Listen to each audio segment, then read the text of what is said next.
Guys ఈ వీడియోలో మనము నోటీస్ పీరియడ్ చెక్ లిస్ట్ అంటే కంపెనీ మారేటప్పుడు తీసుకోవాల్సిన డాక్యుమెంట్స్ ఏంటి అనేది మనం ఈ వీడియోలో మాట్లాడుకున్నాము.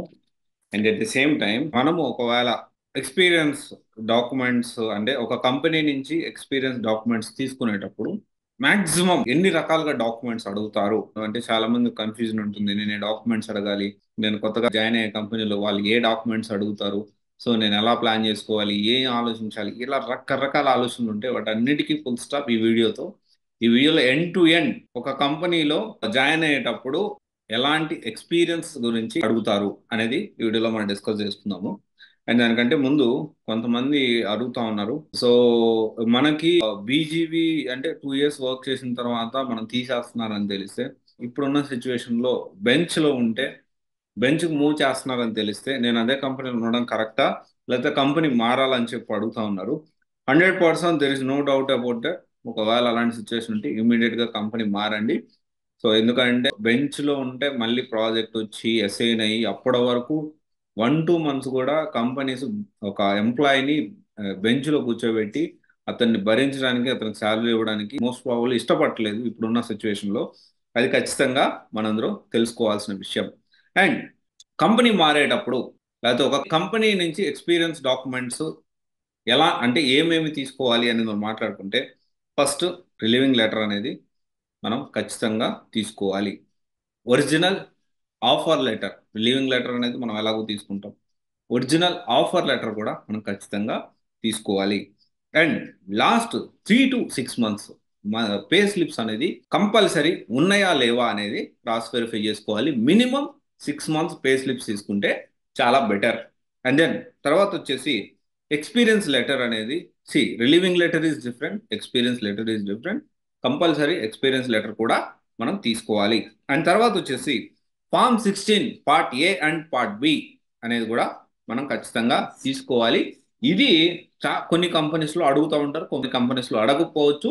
బట్ ఒక కంపెనీ నుంచి ఎక్స్పీరియన్స్ డాక్యుమెంట్ తీసుకునేటప్పుడు ఇవన్నీ తీసుకోవాలి. ఇంకా చూసుకుంటే ట్రైనింగ్ సర్టిఫికేట్స్ ఏంటి, ఎప్పుడు ట్రైనింగ్ కంప్లీట్ చేసాము, ఎప్పుడు 5 years అయ్యి ఉండొచ్చు, 4 years అయ్యి ఉండొచ్చు, కానీ ట్రైనింగ్ అయితే చేసుకుంటాం కదా, ఆ సర్టిఫికేట్స్ కూడా మనం పెట్టుకుంటే చాలా మంచిది. And original documents if submitted, ఒకవేళ ఒరిజినల్ డాక్యుమెంట్స్ సబ్మిట్ చేస్తే అది కూడా మీరు తీసుకోండి. బట్ ఒరిజినల్ డాక్యుమెంట్స్ అనేది ఎక్కడా కూడాను సబ్మిట్ చేయకూడదు, అడగకూడదు. కానీ కొన్ని కంపెనీస్ తీసుకుంటాయి. సో మనకు కూడా తప్పని పరిస్థితిలో ఒకవేళ అలా మన డాక్యుమెంట్స్ ఒరిజినల్ సంబంధించి ఇస్తే ఖచ్చితంగా తీసుకోండి. And then health insurance document అనేది కూడా చాలా ఇంపార్టెంట్. ప్రతి కంపెనీ హెల్త్ ఇన్సూరెన్స్ అనేది ప్రొవైడ్ చేస్తుంది. ఆల్మోస్ట్ అన్ని కంపెనీస్ ప్రొవైడ్ చేస్తాయి. దానికి సంబంధించిన పాలసీ డీటెయిల్స్ అవన్నీ కూడా మీరు తెలుసుకోవడం అనేది మంచి విషయం. ఎందుకంటే హెల్త్ పాలసీ కూడా ఇస్ ఎ బెనిఫిట్. అంటే మీ శాలరీ ఎంత ఇంపార్టెంటో హెల్త్ పాలసీ కూడా వాళ్ళు ఆ బేసిస్ లోనే ఇస్తారు. కాబట్టి కొన్నిసార్లు మన శాలరీలో కూడా కొంత కట్ చేసి హెల్త్ పాలసీ అనేది ఇస్తూ ఉంటారు. సో ఖచ్చితంగా మీరు అది ఉండేలాగా ప్లాన్ చేసుకోండి.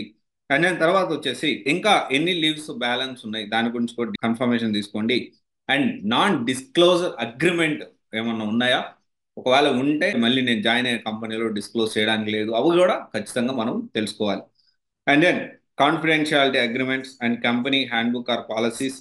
Mail ID contact information is very important. చాలా మంది కంపెనీ నుంచి వచ్చిన తర్వాత ఒక్కసారి కంపెనీ నుంచి బయటకు వచ్చారంటే ఎవ్వరు కాంటాక్ట్ లో ఉండరు, ఎవరిని కాంటాక్ట్ చేయలేదు. ఒక డాక్యుమెంట్ కావాలన్నా ఇంకోటి కావాలన్నా ఎవరు దేకడు.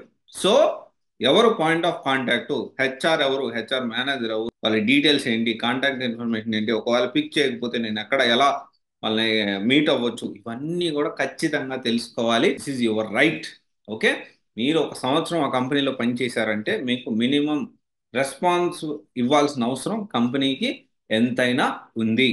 అండ్ దెన్ రెఫరెన్స్ లెటర్స్ ఏమన్నా ఉంటే, ఆ రెఫరెన్స్ లెటర్స్ అంటే హైక్ లెటర్స్ కానివ్వండి, తర్వాత వచ్చేసి అప్రైజల్స్ కానివ్వండి, ఏ లేకపోతే మీకు బెస్ట్ ఎంప్లాయ్ అవార్డు రావడం, లేకపోతే పర్ఫార్మెన్స్ బాగుంది అని చెప్పి పర్ఫార్మెన్స్ బోనస్ రావడం, ఇలాంటి దాటికి సంబంధించిన ప్రూఫ్స్ అనేవి ఖచ్చితంగా మీరు తీసి పెట్టుకోండి.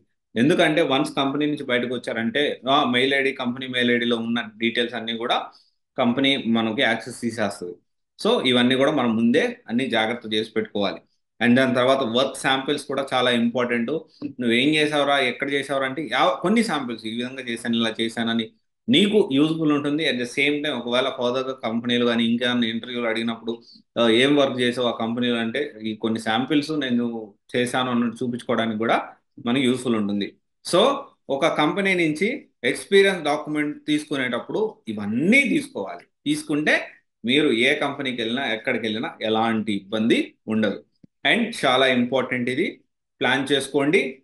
కంపెనీ నుంచి నాకు ఏ డాక్యుమెంట్స్ అడగాలి సార్, ఎలాంటి డాక్యుమెంట్స్ అడిగితే బాగుంటుంది, ఇంకేం చేయొచ్చు. డెఫినెట్లీ పిఎఫ్ డీటెయిల్స్ కూడా ఒకటి మిస్ చేసాం. పిఎఫ్ డీటెయిల్స్ కూడా చాలా important. UN portal PF details, exit ఎప్పుడు చేస్తున్నారు ఇది కూడా అడగాలి మనం. ఎగ్జిట్ డేట్ ఎప్పుడు చేసుకోవాలి, ఆ, ఎప్పుడు కంపెనీ నుంచి ఎగ్జిట్ అయితే అప్పుడు ఎగ్జిట్ డేట్ అనేది చేసుకోవాలి. దానికి సంబంధించిన ఇన్ఫర్మేషన్ క్లియర్ గా మనం తెలుసుకోవాలి. దాన్ని బట్టి మనం నెక్స్ట్ కంపెనీ ప్లాన్ చేసుకోవాలి. సో ఇవన్నీ మనం ప్లాన్ చేసుకోవాలి ఒక కంపెనీ నుంచి డాక్యుమెంట్స్ అనేవి. సో అప్పుడు మనకి ఫ్యూచర్ లో ఎలాంటి ప్రాబ్లం అనేది ఉండదు మోస్ట్లీ. ఓకే, డెఫినెట్లీ ఇదంతా లిస్ట్ అవుట్ చేసుకోండి. కంపెనీ నుంచి డాక్యుమెంట్ తీసుకునేటప్పుడు తీసుకోండి. All the best.